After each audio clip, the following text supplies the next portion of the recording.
Bismillahirrahmanirrahim. Assalamualaikum warahmatullahi wabarakatuh. Perkenalkan, nama saya Abdul Jikri, NIM saya 2102111009. Jadi video ini saya buat untuk memenuhi tugas dari K3 yang dosen pengampunya itu Pak Muhammad Rizal Fakri. Jadi di sini saya akan sedikit membahas atau menjelaskan tentang bagaimana K3 dari bahan peledak. Nah, jadi di sini ada pendahuluan tentang K3 bahan peledak. Jadi keselamatan dan kesehatan kerja ataupun biasa kita sebut dengan K3 itu merupakan aspek penting dalam penggunaan bahan peledak yang memastikan keamanan dan kesejahteraan pegawai serta mencegah risiko kecelakaan. Nah, di sini ada penjelasan tentang jenis-jenis dari bahan peledak. Yang pertama itu ada bahan peledak.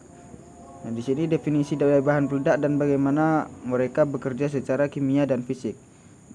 Selanjutnya ada jenis-jenis bahan peledak. Di sini penjelasan tentang bahan peledak konvensional, bahan peledak nuklir, serta bahan peledak improvisasi. Dan selanjutnya ada penggunaan dan contoh bahan peledak, ilustrasi penggunaan bahan peledak dan beberapa contohnya seperti dinamit dan TNT. Nah, di sini ada selanjutnya potensi bahaya yang terkait dengan bahan peledak. Di sini juga ada potensi-potensi yang mungkin akan terjadi dalam penggunaan bahan peledak di sini. Yang pertama itu ada letupan dan dampaknya. Nah, penjelasan ini mengenai kekuatan ledakan dan dampaknya pada lingkungan dan manusia. Terus ada kedua, potensi kerusakan fisik. Jadi bahan peledak ini juga memiliki potensi kerusakan pada fisik. Jadi rincian tentang kerusakan fisik yang dapat disebabkan oleh bahan peledak. Selanjutnya ancaman keselamatan. Jadi bahan peledak ini juga mempengaruhi bahan peledak terhadap kesehatan manusia, termasuk luka bakar dan keracunan. Karena bahan peledak ini juga biasanya memiliki radiasi yang dapat menyebabkan manusia itu keracunan, seperti dari asap-asapnya ataupun uap-uap yang dihasilkan oleh bahan peledak itu.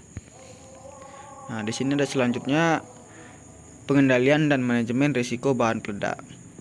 Jadi kita perlu melakukan pengendalian ataupun memanajemen agar meminimalisir risiko dari kerusakan yang disebabkan oleh bahan peledak ini. Yang pertama, evaluasi risiko. Jadi di sini kita mengidentifikasi dan mengevaluasi risiko yang terkait dengan penggunaan bahan peledak. Dan kedua, langkah pengendalian.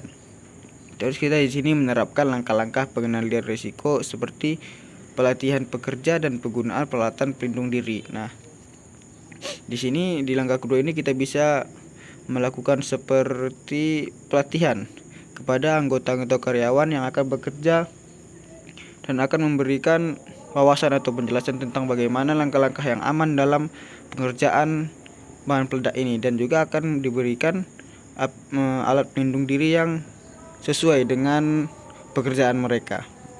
Terus di sini yang ketiga ada pemantauan dan penilaian. Nah, di sini kita melakukan pemantauan dan penilaian secara berkala untuk memastikan kepatuhan dengan langkah pengendalian yang telah ditetapkan. Nah, di yang ketiga ini kita juga perlu memastikan para karyawan atau pekerja-pekerja apakah sudah melakukan standar keamanan yang telah kita berikan dalam proses pengerjaan dari bahan peledak ini. Nah, selanjutnya di sini ada pencegahan kecelakaan K3 bahan peledak.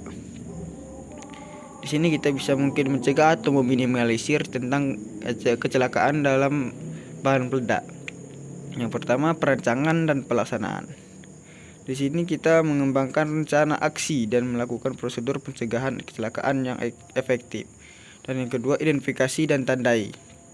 Mengidentifikasi dan menandai area yang berisiko tinggi menggunakan tanda bahaya dan peringatan yang sesuai. Nah, biasanya ini dilakukan dengan memasang pamflet